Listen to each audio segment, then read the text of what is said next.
Hello everyone, I'm Renown Zero, and we are back again talking about this drama farming nonsense going on between a certain individual and Eric July. As you all may know, if you've been watching, it's become absolute nonsense. A lot of people are getting sick and tired of the drama between indie creators, and they just want it honestly to end. But of course, this certain person has to go out of their way to consistently lie about Eric July. And honestly, what happened last night, which was supposed to be a debate between the two of them on Alex Stein's show, in which this certain individual was apparently invited on a week before, and they put together the thumbnail. Alex Stein's people did, and apparently Eric July didn't really know anything about it, considering that he does Tuesday Night's Main Event every Tuesday, and he wasn't going to be interested in this drama farming nonsense with this other individual. We're going to get into all that stuff, of course, as always. Going to be doing my usual shilling, I guess the haters will call it. Alpha Core number one sitting at $1.258 million because they did have some more orders go out to the CGC for different covers of Alpha Core and ISUM number two. I guess people will say that he's pumping the numbers up with the ISUM 2 CGC stuff, but definitely not for the Alpha Core stuff. So get in where you fit in. Moving on over to the store, you can pick up different comic books if you like, and all the merch. Blade Double 2. Still very excited for this book. I'm waiting for this to come out. Very, very excited for this book. And I'm very much looking forward to it because the first book was fantastic. I went all in on all four covers. If you want to get in on the first campaign, it's right here. Not the first campaign, the first book. It's right here. And you can get any cover you like for $10 for the first issue of Blade Devil. This book, Death, Death, Death by Joe Ball. 300-page graphic novel manga edition you can get for $18. Color edition you can get for $45, or line art edition for $30. You can see some of the artwork here for color, the line art, and the manga versions. Line art, manga, color versions. So get in on that.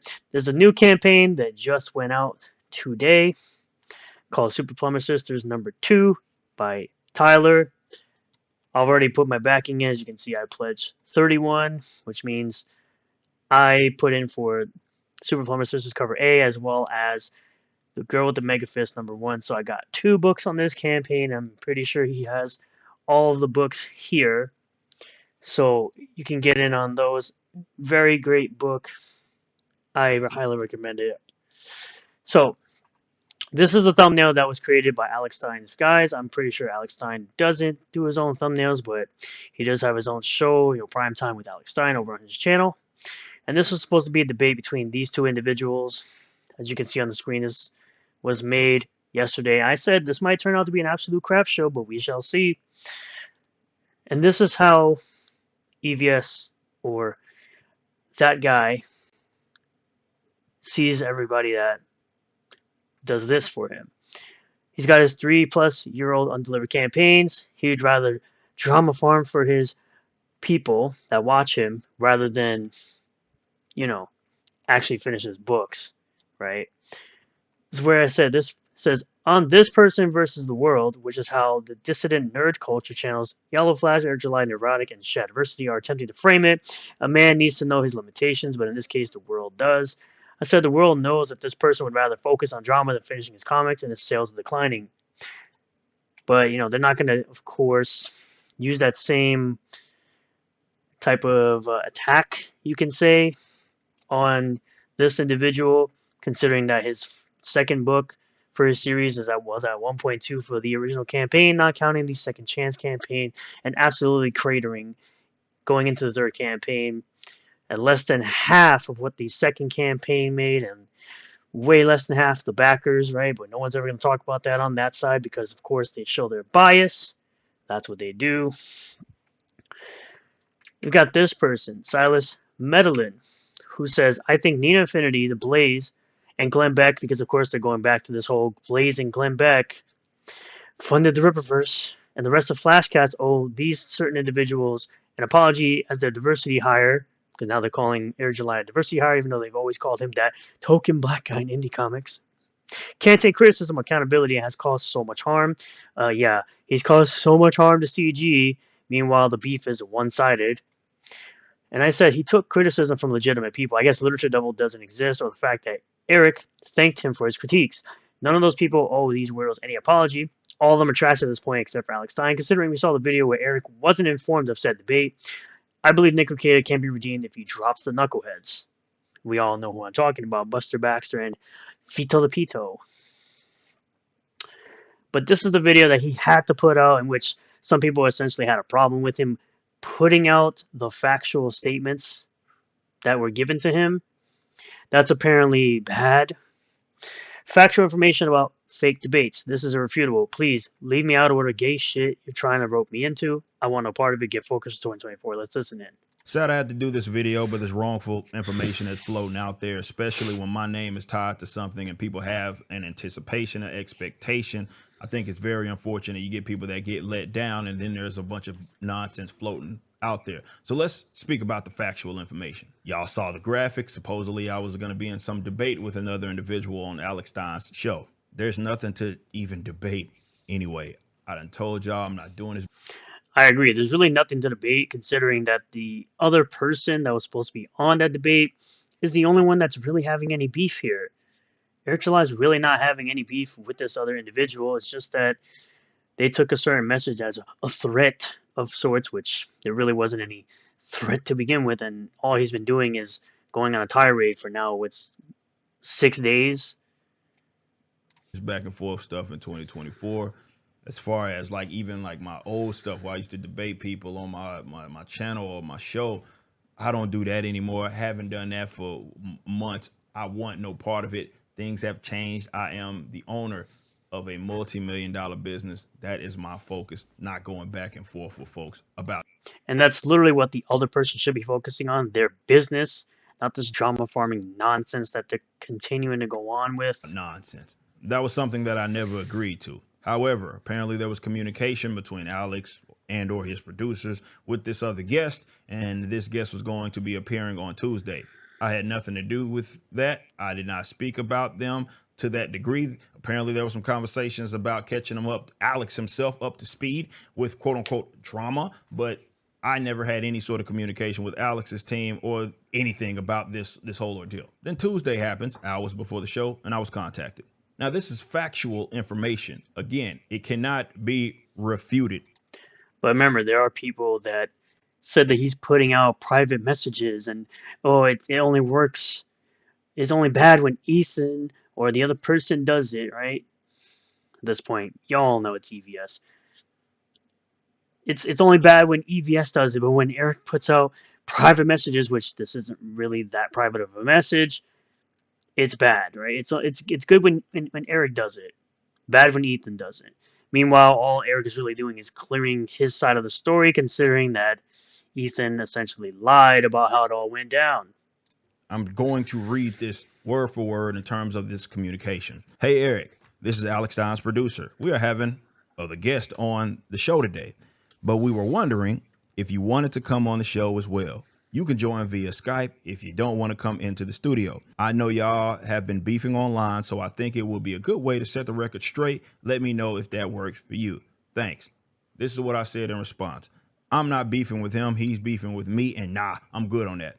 Is the goal to platform him to simply talk about me? Topics. It says guest interview topics. Again, this is irrefutable, and this stuff is out there. Now, I'm going to read you some of this. Now, did the other guests get this?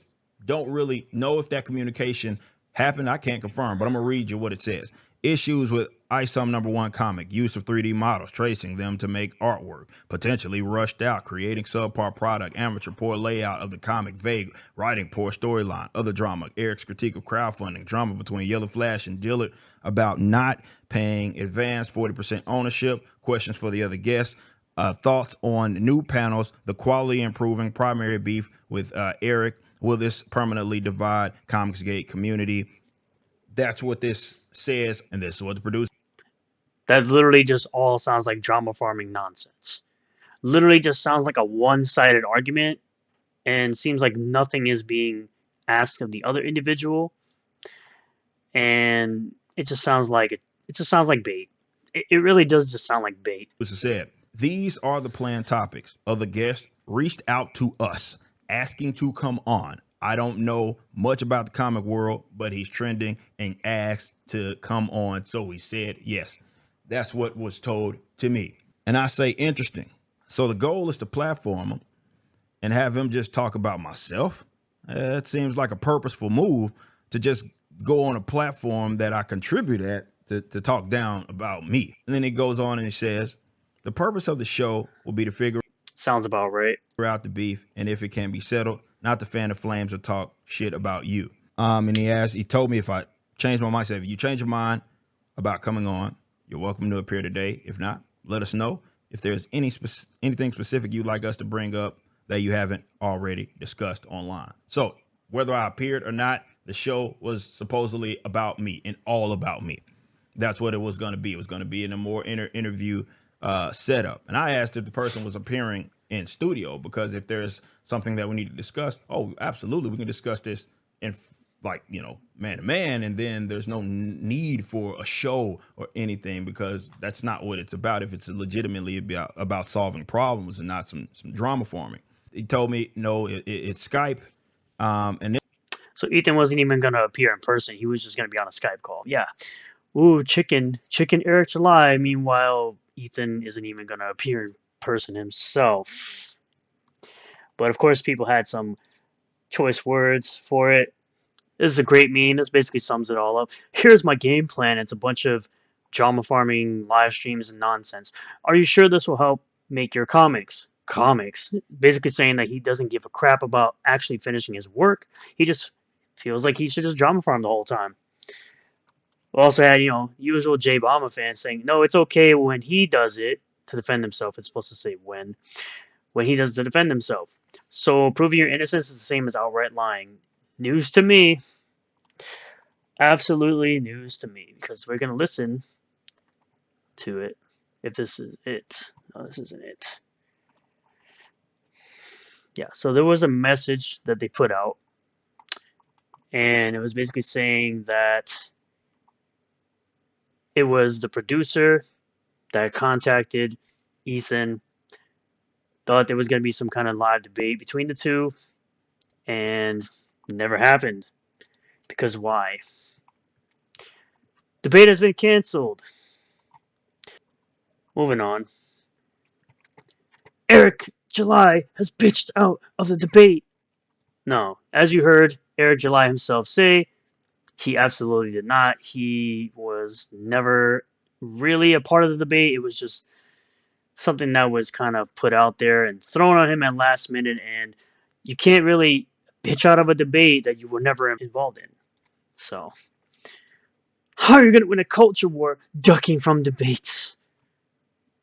How are you going to shut the hell up? This person. So you will monetize your haters when it's law Q, idiot, and hood rats, but not someone who knows what's up. The Nick F you that with just a chat that now you're running from money slash publicity and a chance to show your intellect, man, you became a pussy real quick. Monetize your haters has been on hiatus forever now. A couple updates behind. Check your patch notes. Check pussy notes more like it. He's not understanding that essentially Eric July is calling this person an NPC, which is exactly what they're being, because they have no idea what they're talking about. Eric lost. Hashtag win is super killer. That's all I have to really say for this individual. 100% claim back in the Blaze. Finance Eric July's reverse scam comic factory after seeing tonight's debate gets shut down. Gotta protect the investment. Again, going back to calling it a scam, sip of water for the Glenn Beck and the Blaze once again, because we're circling on back to this goalpost. Chickens in the chat. Chickens every day. Chickens, chickens, chickens. Yeah. Because I guess it's okay to essentially harass Eric July on a stream that's not even run by him. It's on the Geeks and Gamers channel. So it's okay because he's there. It's okay for you to do that. Ethan is regrading Geeks and Gamers live stream to mock Eric July. Classy. That's, of course, Ethan stream sniping, as they call it, right? And, of course, we had Chris Bacon, who wants to say every movement needs an anthem. I have taken it upon myself to ensure that we detractors have this. I haven't been inspired by the great two live crew and Panda in the USA. I will write more as I have time and inspiration. It's my first draft, so cut me some slack. No, nobody should cut you some slack. You sound like a deranged individual, and you need help. You need to seek help. It says, saying we hate too much and it's all lies. Corrupted Ripper mods playing games. DMCA striking to put down our names. This never happened. They must be tripping, thinking it's all it takes to keep us all from calling them all out as fakes. We'll keep detracting and spitting the truth. There really is none. You guys have never really spit any kind of truth. So they can hear it from the warehouse roof. Freedom on the web will never die. Just because you blocked one account don't mean we died. That means you're obsessed and you make burner accounts. Weirdos. We'll keep tweeting and streaming and never quit. We're reverse detractors and we too strong. They know we right and they are wrong. You're always wrong. So listen up, Ripper, to what we say. We won't be blocked and DMCA'd. Like, this is so cringe. This is as cringe as Riley's raps. Oh god, it was horrible. I will say this again.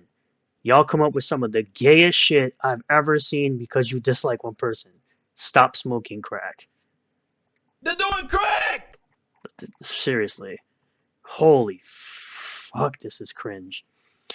Gayest thing I've seen all day, and I already scrolled past the video about the gay Green Lantern comic book. Ain't no way he's serious. This has gotta be a parody. That fella has way too much time on his hands. Oh, Captain, my Captain. Even if this was a joke, the time alone making it is next level cringe. Wouldn't surprise me this is the dude that made that Ripper vs. Tractor Reddit. Nope, not at all. Like I said, I named Jeremy put out a statement saying we basically have one rule, no spamming in chat, but that's usually a case-by-case situation. With that said, I missed a great opportunity tonight for a glorious shit show. Next time I'll just have our chat respond with 199 or something stupid and we can all just enjoy the chaos. It'll only help our numbers. Because even while he's being a YouTuber, he doesn't understand, Ethan being a YouTuber, he doesn't understand that essentially rating a chat just helps the numbers. And one last thing, I mean, you're ashamed of the person running away from EVS and now you're pretending you didn't take an L fatter than this person. I mean, you can't run away from something you never agreed to as a co-op. Also, you talking about people's moms, you can never say it to my face, pussy. You never could. Because these are the same type of people that won't show their face, and I can guarantee, or almost guarantee, this person is fat, out of shape, and overweight, probably morbidly obese. Because this person comes from Tweedledee and Tweedledum's camp over there, so majority of them are obese or morbidly obese. So, at the end of the day, Ethan just continues to make up crap all day long. Doesn't wait for the proof. From what I heard, he had to backtrack on that after he lied about it. And his sales are constantly declining. Rainbow the Brute hitting over 500K shortly after the drama starts. And the book is still not done. Meanwhile, you got people like Vito the Pito still hasn't put out a book, yet wants to sit up here and criticize Eric, and he's put out 3 already. And Yaira #1 and Gooding will probably be out before that book hits anyone's hands. But we'll see how it goes. That'll be all for today. I appreciate you all for checking out the video. If you liked the video, hit the like button, comment below what you feel about all this, subscribe for more content, and hit the bell for notifications. Set the bell to all. That way you'll get notifications anytime I post a new video or live stream, and I'll see you all in the next one. Peace.